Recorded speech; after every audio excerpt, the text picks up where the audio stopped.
Excuse the mess in the room, but something's been weighing on me when it comes to the way I, for one, have been seeing living my life, and then just people that I work and deal with on a daily.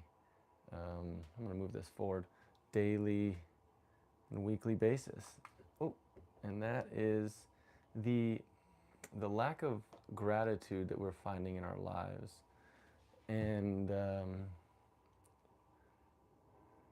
yeah, it's the lack of gratitude that is present as a result of the missing tile syndrome. The missing tile syndrome is a thing in psychology where everything is going well, everything, the tiles are perfect on the wall, and there's that one singular tile that when it's missing, I can't help but stare at it. And so, excuse me if you hear like a noise, that's the water running um, through the walls. But this idea that life is going so well, and yet we can't help but stare at that one little tile that's missing. And I've mentioned this a lot of times in my videos before, but I seem to be coming back to this idea because I, friends of mine, people that are you'd think wouldn't be dying yet are dying, and they're dying of cancer. Young children are dying of cancer. And although I've experienced that much earlier in my life when I was in my teenage years by watching children die, I keep getting lost in the reality of the world. And so gratitude needs to be our practice. This is just my pontification of why gratitude is so incredibly important, particularly for living a joyful life, obviously, and also manifesting for our realities, the realities that we're seeking. Um, yeah, I'm kind of lost in thoughts. I just wanted to get on here and talk about it. But a friend of mine who's 4 years younger than me, I just turned 38 2 days ago, June 6th. She died June 5th, and she had had breast cancer metastasized to her sternum. And then within 2 months, she got a new chemotherapy. She got chemotherapy toxicity, and she went on a ventilator because it affected her lungs, and then she died. And her experience reminded me of how grateful I should be for being here right now, being able to speak with you guys, because I'm sure there were moments where my parents thought time was over for me. I was going to die. It was going to be the end. And yet I made it through. And now here I am, looking as healthy as I possibly can be, doing the right things for myself, eating right, exercising, trying to have the right mindset, sleeping enough.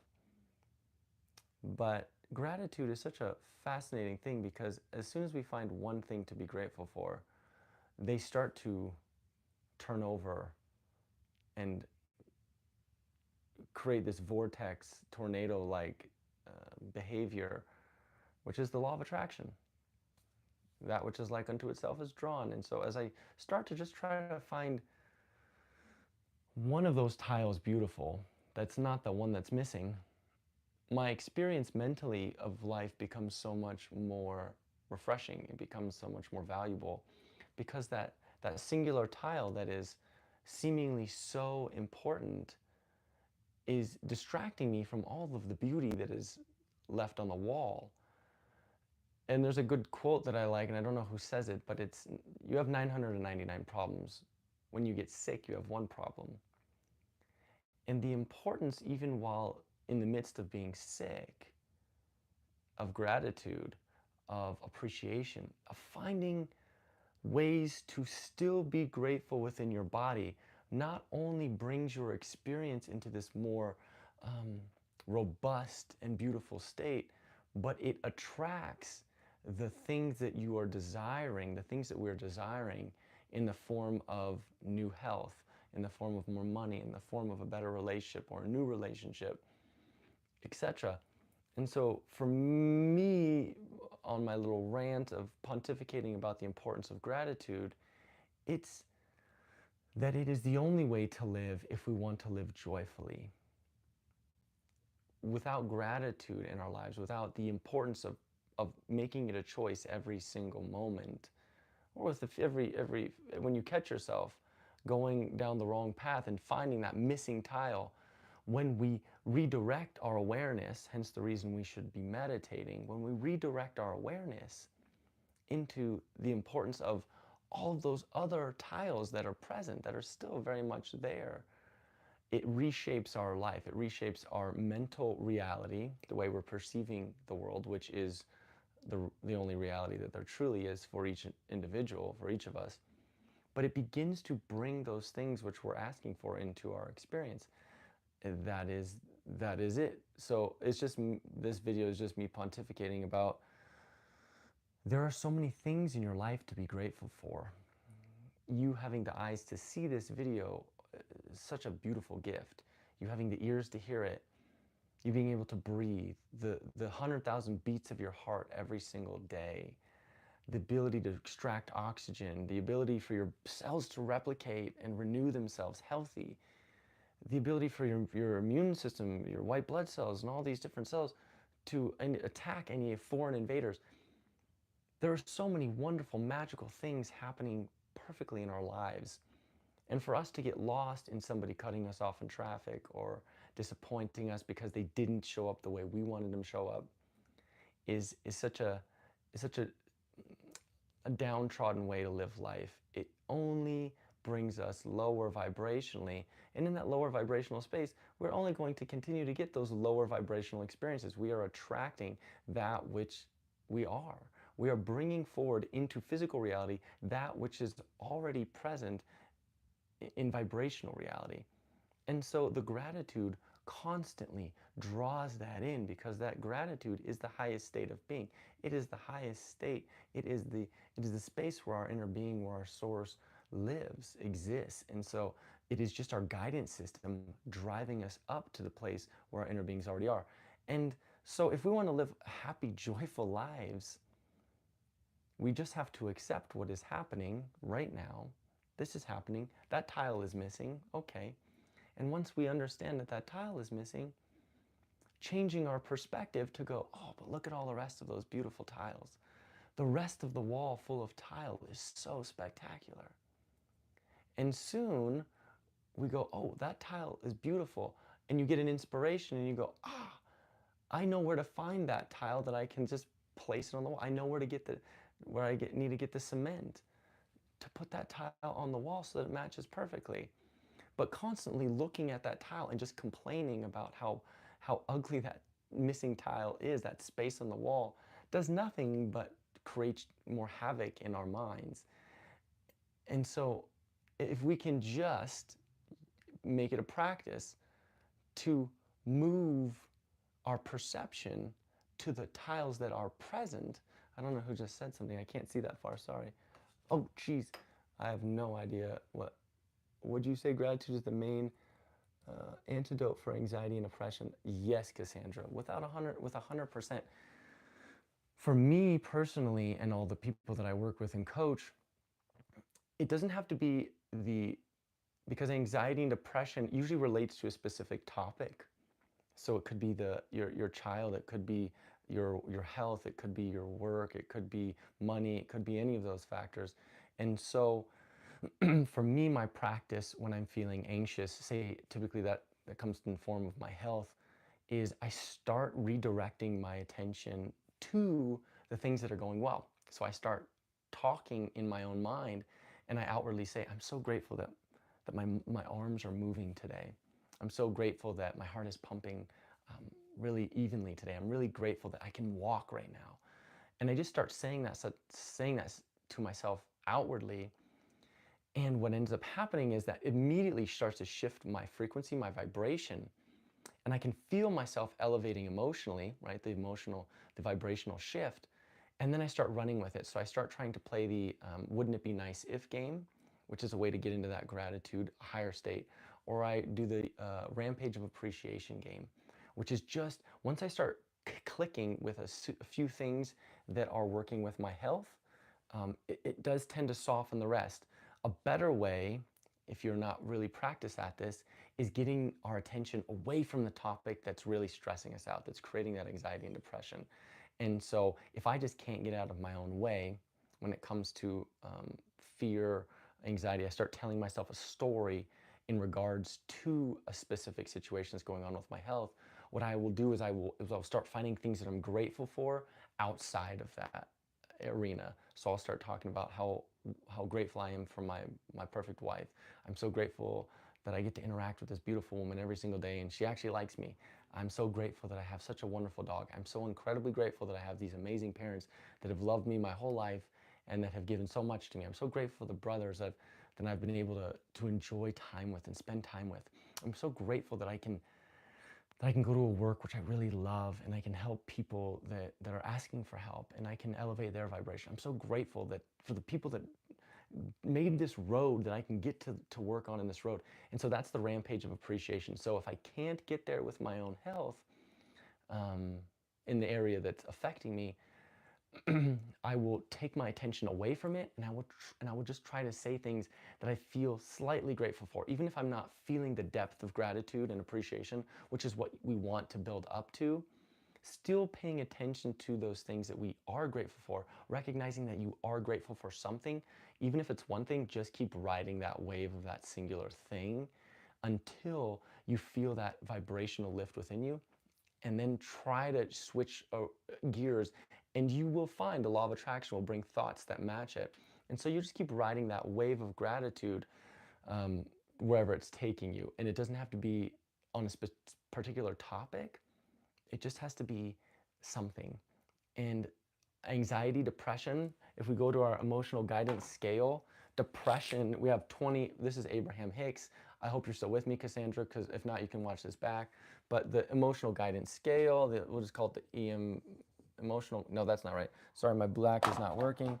Emotional guidance scale, we'll call it EGS, our emotional guidance scale. At the top, we have love, gratitude, bliss, joy, joy. That's number one. So this is number one. And we have all these numbers all the way down to 26, I think it is, or 22. Sorry, I'm going to sit down for a second. My legs are really sore. We have 26, or 22 is the lowest. So this is the lowest you can get. And this is depression. This is despair. I hope you can see that. Can you see that? Yeah, I think so. Yeah. Despair. I'm sitting on the bed because my legs are sore. So we have despair. And then we have this level 7, which is contentment. So 7 is contentment. And so you can see, I'm just trying to do this really quickly. You can see that this is complete alignment, full alignment with our inner being. So this is alignment, total alignment. And then it goes all the way down to 7. So that's this whole range is alignment. And then once we get below contentment, which tends to be boredom, 8 is boredom. Again, this is Abraham Hicks, so I'm just referencing their teachings. But it works with every person I've ever worked with. This is resistance. So resistance.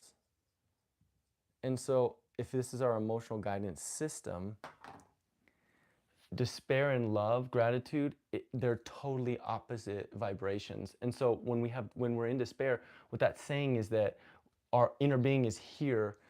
Our thoughts right now, the thoughts that we're having, the beliefs we're telling ourselves, the stories we're telling ourselves, are so far in resistance to what our inner being thinks about that same topic that we're experiencing despair. And so by choosing to think thoughts that are grateful, you feel grateful for, even if it's a subtle gratitude, you are immediately driving yourself up. So you can go from despair to boredom very quickly. It may not be on the exact topic like I was mentioning, but you can drive yourself up to boredom. Abraham says within 17 seconds you can change, you begin to attract a like thought, and within 68 seconds you can move up 1 to 2 clicks emotionally, vibrationally. So if we're really practicing this gratitude, even if it's difficult to get there, if we're just trying to say things that we're grateful for and really thinking about them, the directness of thought is going to drive us right? What's the word? Oh my gosh, I can't think of the phrase right now. I'm usually pretty good at this. Maybe I'm tired because it's 10 p.m. my time, but it drives us up, up, up, up. So if we have 22, that's within 11 minutes. We could, maybe 20 minutes, we could drive ourselves all the way up to gratitude. It's tricky, I'll be honest with you. I've never been able to drive myself up to gratitude when I was in despair. I easily can drive myself up from like frustration. Let's say frustration, that's 11. Sorry, I can't write with my right hand. Frustration is 11. I personally can drive myself up from vibration to gratitude and joy within that 15 to 20 minute period if I'm disciplined, if I'm diligent with the process, and I just give myself a timer. You can also do this not just with gratitude, but just by letting go. This is a natural state. So, like meditation, that letting go state, you just drive yourself up like immediately because you're letting go of the cork. Our inner being is up here. Our bodies always and our minds always want to elevate to the inner being. And so by letting go, taking our hands off, meditating, exercising, that's why exercising is so powerful, particularly also because the meditation brings you into the breath and the breath helps still the mind. So the mind, when it lets go, drives us up. Listening to music, dancing, all art, painting, watching a fun movie, cuddling with your dog or with your loved one. All of these things will drive you up, but gratitude is a direct. What is the phrase? Gratitude will drive you up with intention. Um, where focus goes, energy flows. Where focus goes, energy flows. And so I'm focused on gratitude. I'm focused on looking at the beauty of the tiles that are missing or that are present. And so by having that focus, all the things that I'm looking at, the little missing tiles, they fade away. And oftentimes we get clarity because we're in this allowing alignment. This is allowing. We're in this allowing space. As a result, I allow clarity into my perception. I allow the answer to come through. I allow the solution to come through. So I'm gonna look. I think I'm learning my resistance to gratitude sometimes maybe because of my addiction to crappy emotions, like Joe Dispenza teaches. Interesting. I don't crappy emotions. Okay, yeah, your body is having a crappy response, so that totally makes sense. So what ends up happening is you have a thought. If we're talking about neuro synapses, neural connections, what you're doing is you have these thoughts, repetitive thoughts, and you could either say it's law of attraction, or you could say it's biological, where I have a singular thought, and that singular thought, if we're in the brain, we'll just call that a neuron. We have a bad thought. We're unhappy, and that neuron has a cross bridge to another neuron that makes us unhappy, and you have this web of neurons that make us unhappy, and so you could call that law of attraction. Is that what he explains emotions like a drug? Yeah. You've got like a different dopamine, serotonin, all those different oxytocins. So yeah, you're addicted. You can be physiologically addicted. And so the way you become unaddicted is by utilizing this practice.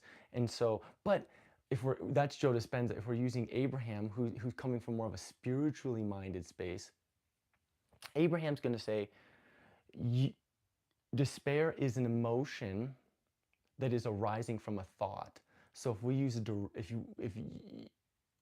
you put in there what thought you or what situation causes the despair, we could play with that, because then if you're in that depression state, you just have to begin letting go, meditating, taking your hands off, and you should be driving up. But if you have a belief, right, a belief is much stronger than a thought. A belief, I like to use the analogy, a thought is just a log, like one singular log.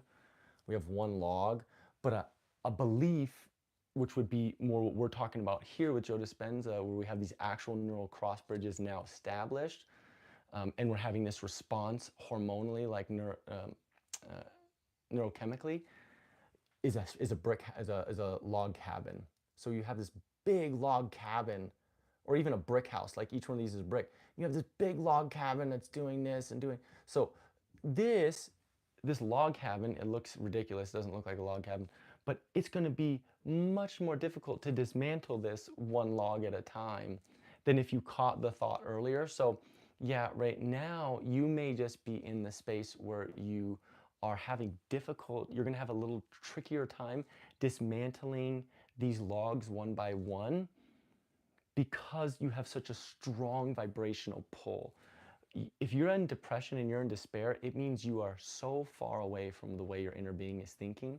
And if you can't get out of that, then most definitely your brain biologically, your brain vibrationally is stuck in that pattern of being, right? It's not just thinking anymore, it's a pattern of being.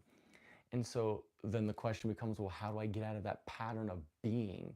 And the pattern, you remove these logs one by one, you break these neural synapses one by one as you encounter, what was that? I can't, I don't know why it's doing this on my phone. I wish I could like see your guys. Oh wait, can I see my, no, live chat. Yeah, I want to see your guys' chat. I just can't, there. Okay, sorry. Cassandra, yes. Yeah, okay, sorry, Cassandra. Welcome. Okay, sorry. This is the first time doing it on my phone, so usually I do it on my computer. Um, but we're breaking these neural synapses. We're breaking the belief, right? So Bruce Lipton talks about it too, the biology of belief. All of these guys, they're much smarter than I am. It's all good. Glad. Thanks, Cassandra. I'm glad you're here too, because this helps me. This back and forth really helps me, because if not, I'm just spitballing, and it helps me to give you guys these answers. But like Bruce Lipton has the biology of belief, and the biology of belief talks about these exact same things. That's why him and Joe Dispenza are buddies. It's all the same things, but the question becomes, how do I break free of that pattern, right? That's what we're all here for. How do I break free of that pattern? And you incorporate these practices, particularly this gratitude practice, that's going to dismantle these neurosynapses, bam, and create new ones. And so instead, it's PTSD, right? It really is PTSD. A belief and PTSD are very linked with their responses. PTSD just happens to not allow you to get into your prefrontal cortex, and it just goes from the brainstem into the limbic system. And that's all discussed in, what book is that? I can't remember that book. I'll think about it. But he discussed that, that author discusses that, who's a neurobiologist.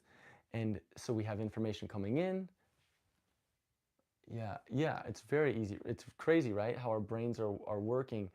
But information comes in, it goes to the brain stem, which is our reptilian brain. Hopefully my phone is alive. And then once that information comes in, it goes to the limbic system, or the amygdala. And the amygdala tends to represent our emotional system. And then information can move forward after we go from the brainstem, reptilian, fight or flight, into the limbic system, emotional. Then we can get into the prefrontal cortex. And where we get into the prefrontal cortex is where we can begin to rearrange the neurobiology. And so it is oftentimes difficult. I'm not going to say it's easy to break these neurosynapses. It takes effort, it takes practice, it takes work. But gratitude, a gratitude practice, when we're just trying to direct our thoughts day after day after day, it begins to break these synapses. And so instead of having these responses to a particular situation, let's say driving a car, I get a little road ragey sometimes, and there's no reason not to. But if somebody cuts me off or is going slow, or I feel like purposely trying to slow traffic, 'cause I drive a little fast, I'm not gonna lie. What happens is I will have this response, information's coming in, brainstem, I go into fight or flight, right? I don't even get to my prefrontal cortex, and I go, oh, you mother effer, why'd you just cut me off? When instead I could have just observed it. This is where meditation is super important. Observe the situation. Don't allow it to just have that one thought process into the next one, boom, disrupt it. So I disrupt the thought, bang, I'm going to disrupt it. As soon as I have awareness, awareness disrupts these patterns. I have awareness, and then that drives me forward into that prefrontal cortex, where I then can say, it's not that big of a deal, right? So awareness is a huge factor. And awareness and gratitude work in tandem because I can only direct my mind into gratitude by having that awareness. If I'm stuck in this repetitive pattern, you're never going to break free from that. So you have to have awareness and you have to work on it. You have to be disciplined and work on it. I hope that makes sense, Cassandra.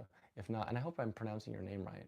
Cassandra or Cassandra? Cassandra. Maybe it's Cassandra because it's with an O. Excuse me. But this is like, so if you understand that this is all my emotions are doing is communicating information to me, and they're communicating if I'm right, if I'm in that, if I'm aligned with my inner being and allowing the things that I want to come into my ooh, there it is on the floor. Oh, my legs are so sore. And or if I'm resisting it. And so it's just telling you right now, if you're in despair, if you're in depression, yes, there's neurochemical things happening, and I'm not a neurobiologist. I understand it to a point, but not to the point that some of these people do, and I'm still always learning.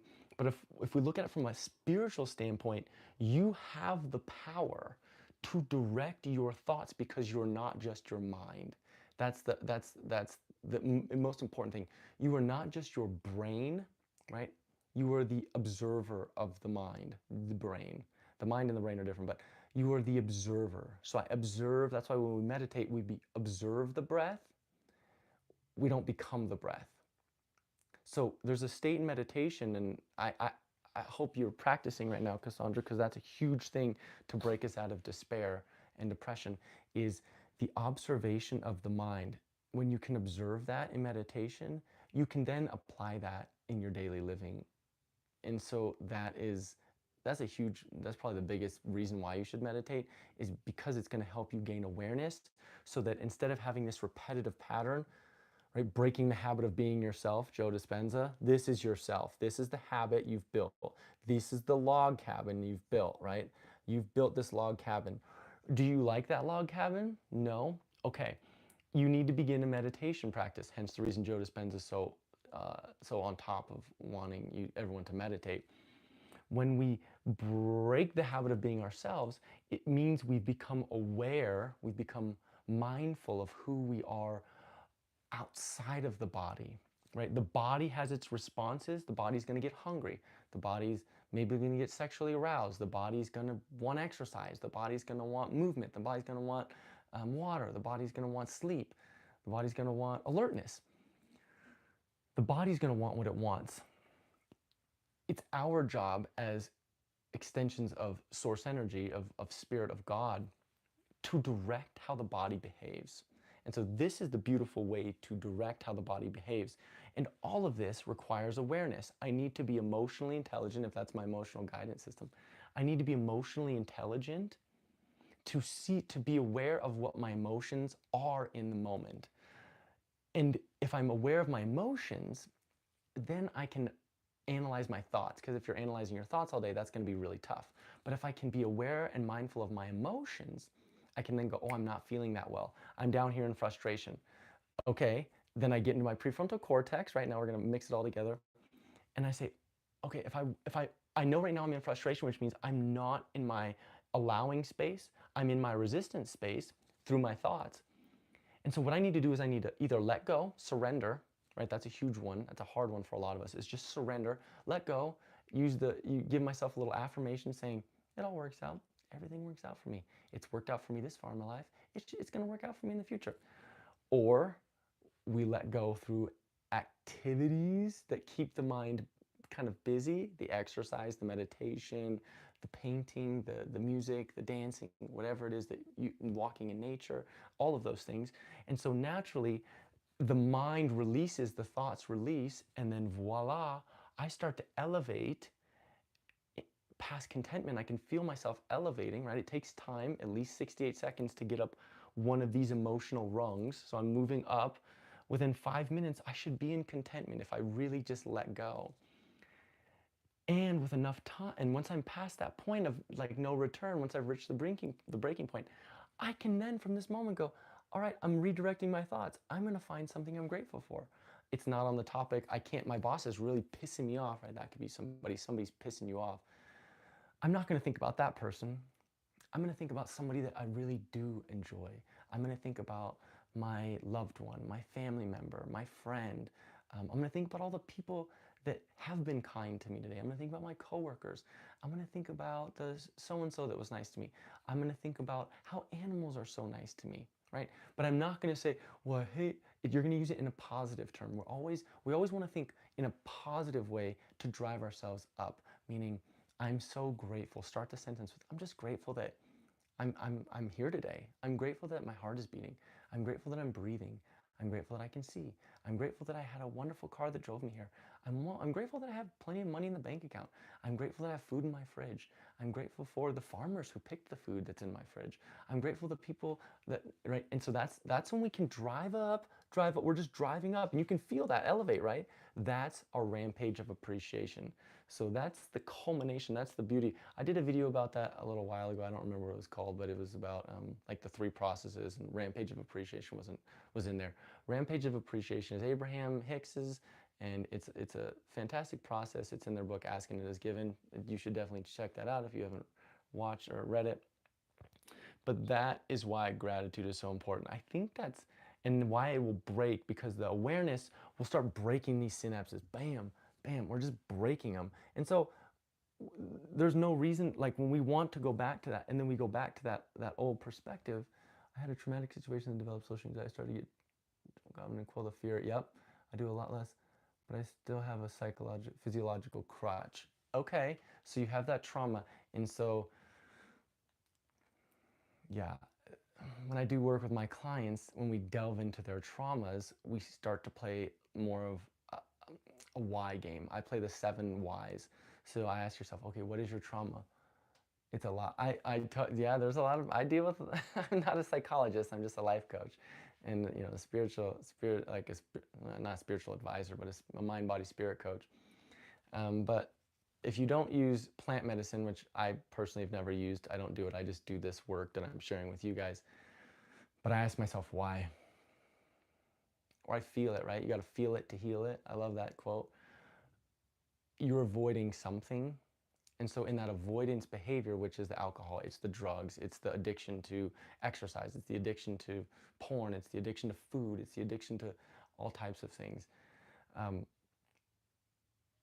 It's that lack of awareness of what's the thought, what's the core issue. It's hard to get to, because you're going to have that PTSD response where it's, I have a thought, and bam, I just keep breaking through. I'm going to have that original thought, that trauma, that experience. This is an experience, bam, that one experience that originally was not there, but then you had a thought that with it, an associated response in your body happened. And it represented this despair, this feeling of complete powerlessness, right? A traumatic experience typically represents complete powerlessness, despair. And so the only fix for that, if we're talking on a spiritual level, right, we're not just talking neurobiology or seeing a psychologist taking ketamine or MDMA, that kind of therapy that doesn't allow, right, the MDMA and the ketamine breaks these synapses, and so you can objectively observe that experience and then reframe it and create a new synapse. But I was just listening to a doctor today and talking about near-death experiences. He was on Mayim Bialik's breakthrough with Mayim Bialik's breakthrough, I think is what it's called. And he was discussing these NDAs and how when they observe people that are remembering their NDA, I had an NDE, maybe you've watched it, and when you're remembering your NDE, the brain doesn't heighten and doesn't get more excited, it actually calms down. And so I took that and immediately thought, oh, that's the same thing that's happening in meditation. That's the same thing that's happening in that state of awareness, that state of presence. When we're in that state of awareness, meditation, presence, we have clarity of thought. And so we recognize we're so forward into that prefrontal cortex that when that situation arises, we can break that ourselves. And so the traumatic experience that you can play, I kind of went off on a tangent there, but is the 7 whys that helps, like, or what is this teaching me? Right? So what is this experience teaching me? What has it taught me? And not taught you in the sense of the experience like directly taught you something. It was, this experience is contrast that gave rise to a new desire. I want to experience, let's say it's a physical attack in some form. I was attacked physically. And so every time somebody touches me on the shoulder, the same way that individual touched me when that happened, I'm going into that brainstem and I'm having that a fight or flight response. And so to break through that is having deep awareness in meditation, feeling full presence, and then revisiting it. Because I'm in such an elevated state that I can have more clarity and the synapse is more free and open when I'm experiencing it, right? I don't have this direct, this neural synapse right here. I have just this, I have the experience, let's say it's a big trauma, very sad trauma, I'm crying, it's a terrible, sad face. It's a huge trauma, but I was able to have a perspective of this in this deep present state. I can then reframe the experience, and instead of going down into this one, and then this one, and then this one, I can develop a new neurosynapse over here, where I'm just okay, right? And I developed this pretty strong, but then from that just okay state, contentment, I have deep awareness in my next meditative stuff. I want EFT scripts. Oh, wait, I can't. Son of a gun. I wish I could see these longer. I don't know why these things keep, oh my gosh, why is that not happening? I just wish they would show me all of them at all times. Ugh, I'm gonna have to learn this better. Next time I do a live, I'm gonna get this better. Yeah, sorry, Cassandra, I totally didn't get the second half of that message. But yeah, so those EFT, those EFT, the tapping is such a good, that's another process. I've never used that personally, but the EFT process is a way to open those we could call them meridian lines, right? And break free. The tapping gets us into a physiological space, which breaks free of the mental space. So by doing your tapping techniques, we're breaking free of that mental reoccurrence by placing attention on the physical. And so you're kind of pushing through that brainstem into that limbic system and maybe into that prefrontal cortex to redesign these new neurosynapses. So that's a super good tactic, is the EFT too. But all of them at the end of the day, they all come down to the awareness of both emotion and thought. And you can break free of that. Like you can really break free of those traumas. It just takes, you can dismantle this log cabin one log at a time. It just takes that awareness to notice what's happening and push through, and then go, all right, I'm going to redesign this. Take the time.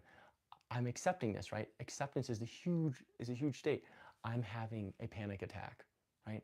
Breathe through it. Why does breath calms the nervous system? And so in the meditation, we're present with our breath. We're focused 100% with our breath. Wim Hof does the breathing, pranayamas. Pranayamas in general are magnificent. I learned a process called Sudarshan Kriya, and from the Art of Living when I was in college, and it taught us how to do this 3-stage breathing. It's called 3-stage breathing, Bastrakas, and then an actual Kriya practice, which is a rhythmic breathing. And the amount of trauma that I feel like my body released, particularly from all the experiences I had with childhood leukemia, were huge. And that's why the meditation, but that was after I had a near-death experience, and my first few meditative experiences was I went out of body, where I literally was looking down at myself out of my body in one of them, and the other one I was expanded into eternal consciousness. I was God observing everything, right? So those are crazy experiences. Not many people are going to have those. So like the EFT tapping is a wonderful technique to elicit that state. But ultimately, the EFT is bringing you into presence. It's bringing you into this moment. The mind is here now. I'm accepting this moment as it is. I'm accepting this trauma that I'm experiencing. a memory that I'm having. I'm experiencing it now. I'm accepting it. And once I accept it, I have that awareness where I can then drive myself. Ooh, book for awareness. Wherever you go, there you are, is by John Kabat-Zinn. That's a super good book. Wherever you go, there you are. Oh gosh, my books are behind me. Let's see. Not these books. I have other books, a bookshelf in the other room. Oh gosh. Wherever you go, there you are. Um, Thich Nhat Hanh has a lot of good books. Um, I would say if you really want to get deep, the Upanishads, which is one of the holy books in Hinduism, Upanishads, it's a great one because it's his book being Peace. Yeah, right. He's amazing because it's going to bring you into awareness. Thich Nhat Hanh is wonderful. Um, if you just read the Tao Te Ching, that's a quick little book, but it gives you all of these little insights. But the Upanishads is super profound, and it's sages from thousands and thousands of years ago, and their teachings, writings on their experience with enlightenment as being enlightened sages, and I think they're rishis. It's a really good book. You should check that one out. On top of the Thich Nhat Hanh, and then John Kabat-Zinn's is quite profound because he's a Westerner, and I think he was a doctor at one point. Went and studied with the Buddhists. Yeah, you're welcome. Thank you. And he's all of his things all about mindfulness meditation, vipassana meditation, which is like what Buddha taught. It's just the paying attention to the breathing, right? Observing the breath. Buddha said that there's a direct correlation, direct relationship between the mind and the breath. And so as the breath stills, the mind stills. And when I like to think of it as like pouring fresh water in a cup full of, if I have a cup, I know this board is getting messy. So if I have a board full of like little rocks in the bottom, oh my gosh, the black is, I gotta put the top on. Let's do red blocks. But if I have soot and dirt in the rocks at the bottom of the cup, it's just going to stay there, right? This is my trauma. It's going to my trauma. I'm going to keep seeing the trauma. If I just have stale water, if the water has just been stale in there, these aren't going to move. They're going to stay there. And so mindfulness, meditation, these processes that bring us into the present moment, it's pouring fresh water into this cup. That doesn't look like water. I'm obviously not an artist, but I'm pouring fresh water into the cup. And what happens when the water gets down, right? When you're washing your food, these little traumas, they come up, right? They're going to move. They're going to come up. They're going to come up. They're going to come up. They're going to come up. And as we continue to pour mindfulness, right? As we continue to, we could call this spirit. As I continue to bring spirit into my body, into my mind, and my consciousness, my awareness, these are just going to spill. I don't know why I closed that. I need that. These are going to spill out. So with time, with practice, these rocks, these traumas, you're going to see them on the surface, and they're going to hurt, and they're going to suck, and they're going to be painful. I can promise you that. But as you have that awareness and pouring that fresh, beautiful water, wrong one, constantly back in, fresh water day after day after day after day, I'm pouring this water. These traumas that are in the bottom of my cup will spill out and over. So I will have to become aware of these. I will have to acknowledge them, right? It's in there. It's in there. You have to acknowledge them, presence with them. And then once they spill over, you're free of them. You are now the director of your own reality. These things are no longer here. You've broken free of the constraints. You've broke the habit of being yourself, Joe Dispenza.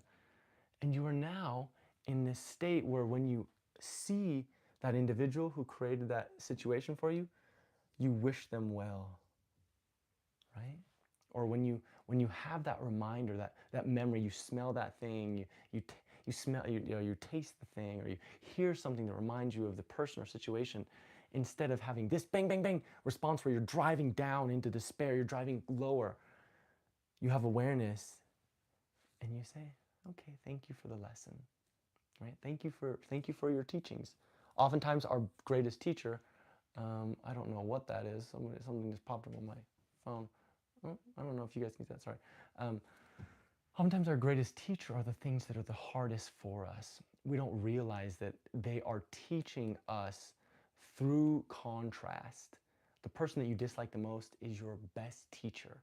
Not because he's saying, you need to be kind, you need to be, he's saying, don't be me, right? She's giving you the experience to remind you to be kind, to be compassionate, to be loving, to be grateful, to be friendly, to be funny, right? To be lighthearted, any of those things. But I think, did I answer your question, Cassandra? Thanks for tag teaming with me. This is super fun. If you're still here, I don't know. You might be gone by now because I bored you or you fell asleep or something. But yeah, so this is perfect. This is great. Thank you, Cassandra. But gratitude will help with all of those things. Developing a mindfulness gratitude practice will drive us up emotionally. Bang, bang, bang. It'll help us dismantle the neuroassociative behaviors that we have, right? Those neuroassociations that we have. It'll help us dismantle that belief that is this, right? This is the physiology. This is just the metaphor. Dismantle that log cabin one log at a time by pouring this fresh new energy, right, in these traumas that are in the base of our cup, these rocks. As we pour enough water, it will lift the rocks, right? Water, like Bruce Lee, be water, my friend. It'll move mountains, it'll move boulders, it'll shape valleys. Pour that fresh water of life, of joy, of gratitude, of love. Um, I'm very grateful for you too, Cassandra. You are on the right track. Heck yeah, you're on the right track. And you'll just keep, it's a daily process, right? It's a practice. It's never this one thing. I've had so many out of body and esoteric experiences meditating, and guess what? I still struggle every day. But having had those experiences, right? I saw my dead grandpa when I was 14 years old in this tunnel of light. You would think that would impact me and I'd never be sad and I'd never be upset. That's not how that works. It just is a beautiful experience for me to remind myself that I can move up, right? Everything's working out for us. Everything is going to be okay. What John Lennon said, everything will be okay in the end. If it's not okay, it's not the end. So everything's going to be okay in the end. We have the ability to change our circumstances. We have that power within us. It is there, it is innate, it is our God-given capacity. It is our spiritual nature. It is our Buddhahood. It is our Christhood. It is the Atma in Hinduism. It is the soul. The soul is always bringing us up because the soul is always right there. So if we know that, we remind ourselves of that again and again and again. Put it in your notes. Read it every single day. When we are here, we are aligned with our soul. We are aligned with source energy. We are aligned with God. And that is such a beautiful, that's why I feel so good. That's why I feel so good. That's why we all want to be here. We are all just doing things because we want to feel good. We want to feel that love. We want to feel that joy, that gratitude. It's just oftentimes we're seeking it from outside of ourselves. It can only be found from inside of ourselves. Cassandra, you're experiencing that. No matter what you do, no matter what you try, you're having that traumatic response, right? So the only way out is through. I'm going to end it, I think, unless you have one more question, Cassandra, but I'm going to say this poem that I love, and I said it in my videos before. And it's from the Life and Teachings of the Masters of the Far East book. And it goes a little something like this. And it comes from a ascended master, a female ascended master. And she said, when you come to the Red Sea place in your life, when in spite of all you can do, there is no way back, there is no way round, there is no other way but through. Know God, the Spirit, with a soul serene. God stills the winds, God stills the waves, God says to your soul, go on, go on, go on, go on. And I've been saying that to myself for the last 15 years whenever I feel that I'm struggling, and I just replace God with source or spirit. Spirit is constantly whispering to us, I'm here living in this space, love, gratitude, joy. I am here. I want you to be here with me. I'm going to pull you up. Whether you like it or not, you're coming with me. That's why we seek joy and love and bliss and appreciation so frequently. because we're supposed to be there. And so what's happening is if we let go, we just naturally get up there. It's harder to stay in despair and frustration and all these resistance states. It is harder than it is to just surrender and let go and elevate into gratitude and joy and love. Because in that surrender state, all these patterns of who we used to be, right? Our personal reality, as Joe Dispenza would say, our personal reality, personality, we're breaking the habit of who we used to be. This is our old patterning and conditioning.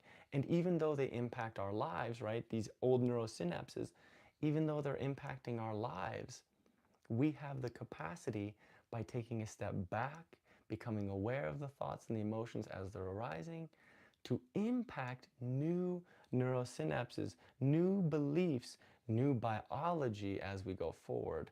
And I'm on that train, so I hope Cassandra and everyone else who's watching, I hope you're on that train with us, because it's a fun train and it's the only way that we're ever going to. Nobody is going to give us the love that we're seeking. Nobody is going to just give us the money that we're seeking. Nobody's going to give us the health that we're seeking.